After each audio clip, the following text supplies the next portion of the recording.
জয় শ্রীকৃষ্ণ গোবিন্দ। আগের দিন যেখানে গীতাটা পাঠ শেষ করেছিলাম তারপর থেকে আবার আজকে শুরু করছি। রাধে রাধে।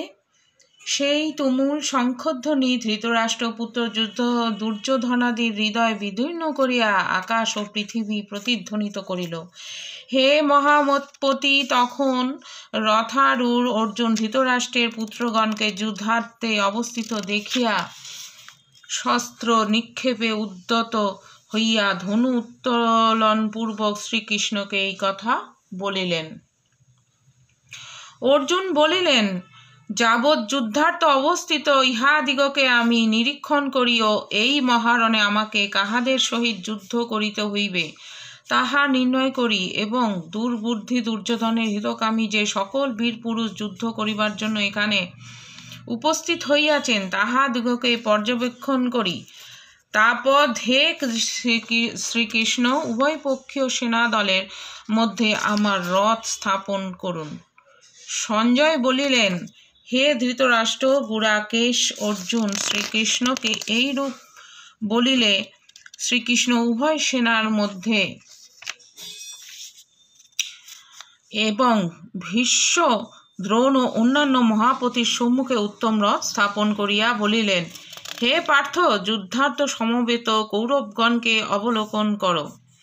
সেখানে পার্থ উভয় সেনাদলের মধ্যে ভূরিশ্রবাদী পিতৃব্যগণ, ভীষ্মাদি পিতামহগণ, দ্রোণাদি আচার্যগণ, শল্যাদি মাতুলগণ, ভীম দুর্যোধনাদি ভাতৃগণ, লক্ষণাদি পুত্রগণ পৌত্রগণ, অশ্বত্থামাদি বন্ধুগণ, ধ্রুপদাদি শ্বশুরগণ এবং কৃতবর্মাদি সুহৃদগণ অবস্থিত দেখিলেন। অর্জুন সেই বন্ধুগণকে যুদ্ধক্ষেত্রে অবস্থিত দেখিয়া অতিশয় করুণাবিষ্ট হইয়া দুঃখ করিতে করিতে এই বাক্য বলিলেন। অর্জুন বলিলেন, হে কৃষ্ণ, আত্মীয়বর্গকে যুদ্ধার্থ উপস্থিত দেখিয়া আমার অঙ্গ প্রত্যঙ্গাদি অবসন্ন, মুখ শুষ্ক হইতেছে, আমার শরীর কম্পিত রোমাঞ্চিত হইতেছে, আমার হস্ত হইতে গাণ্ডীব ধনু খসিয়া পড়িতেছে এবং চর্ম যেন দগ্ধ হইতেছে। হে কেশব, আমি আর স্থির থাকিতে পারিতেছি না এবং আমার মন যেন ঘূর্ণিত হইতেছে এবং আমি অমঙ্গল সূচক লক্ষণসমূহ দেখিতেছি।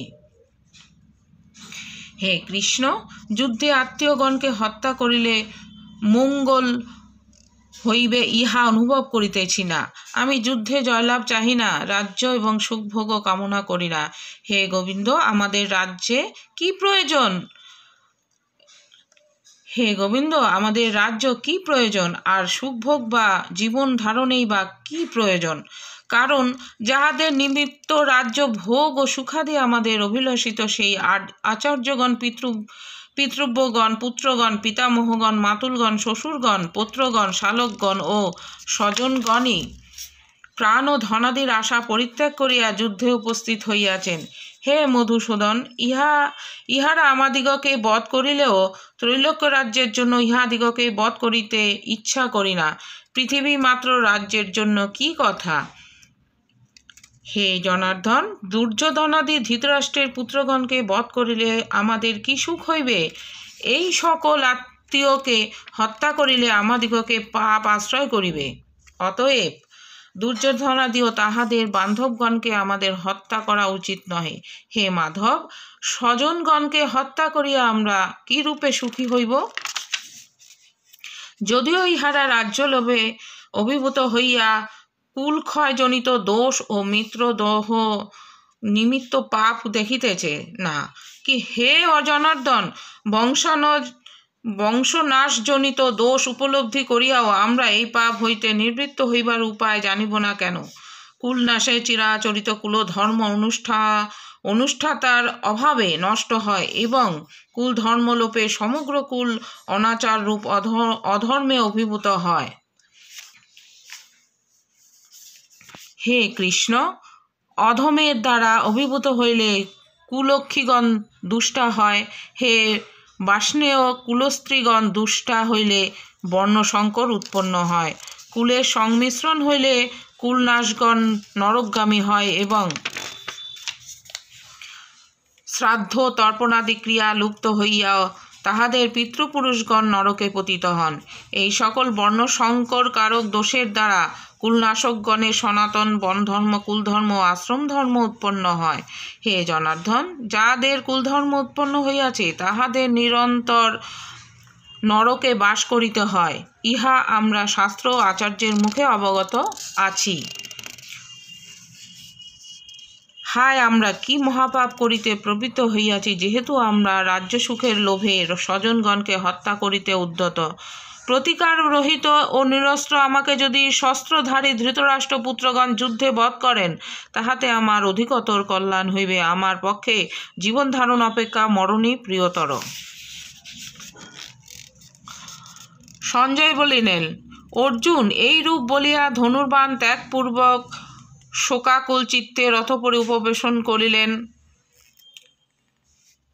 ইতি মহাভারতে সপ্তসহস্রং সংহিতায় বয়াশিকাং ভীষ্মপর্বণি শ্রীমদ্ভগবদ্গীতাসুপনিষৎসু ব্রহ্মবিদ্যায়াং যোগশাস্ত্রে শ্রীকৃষ্ণার্জুন সংবাদে অর্জুন বিষাদ যোগে নাম প্রথম অধ্যায়। ভগবান ব্যাসকৃত লক্ষ্য শ্লোকাত্মক শ্রী মহাভারতের ভীষ্ম পর্বের অন্তর্গত শ্রীমদ্ভগবদ্গীতা রূপ উপনিষদে ব্রহ্ম বিদ্যা বিষয়ক যোগশাস্ত্রে শ্রীকৃষ্ণ অর্জুন সংবাদে অর্জুন বিষাদ যোগ নামক প্রথম অধ্যায় সমাপ্ত।